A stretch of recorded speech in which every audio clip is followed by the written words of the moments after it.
اہم خبر ہے، لاہور کی نجی یونیورسٹی میں طالبہ کے اقدام خودکشی کی تفتیش جاری ہے۔ پولیس کے مطابق طالبہ 7:58 پر یونیورسٹی آئی۔ یونیورسٹی آنے کے بعد کلاس میں نہیں گئی۔ لڑکی دوسری منزل سے کودنے سے قبل 27 منٹ تک فون پر بات کرتی رہی۔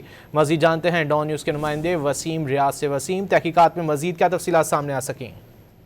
دیکھیں، گزشتہ روز کا یہ واقعہ ہے۔ اس میں پولیس نے گزشتہ روز جائب گوا سے شواہد اکٹھے کیے، اس کے بعد تفتیش شروع کی۔ اب تک کی تفتیش میں جو چیزیں سامنے آئی ہیں اس کو پولیس نے تفتیش کا حصہ بنا لیا ہے، اور اس میں جو چیزیں سامنے آئی وہ میں اگر آپ کو بتاؤں تو جو طالبہ ہے وہ 7:58 پر یونیورسٹی آئی۔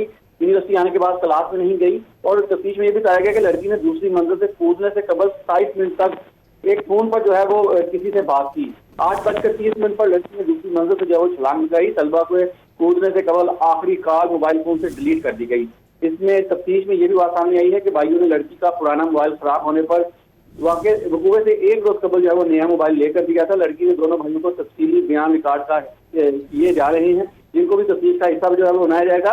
یونیورسٹی میں ہونے والے ٹیسٹ میں طلبہ نے 35 میں سے 18 نمبر جو ہے وہ حاصل کیے تھے۔ حاصل کردہ نمبروں سے غیر مسلم ہو کر والد اور بھائیوں کو آگاہ بھی کیا۔ یہ تمام جو چیزیں ہیں اس کو پولیس نے اپنی تفتیش کا حصہ بنا لیا، اور اس کو اب مزید آگے لے کر چلا جائے گا، اور اس میں مزید جو حقائق سامنے آئیں گے اس پر بھی جلد جو ہے وہ پولیس کارروائی کرے گی۔ بہت شکریہ وسیم ریاض ان تفصیلات کے لیے۔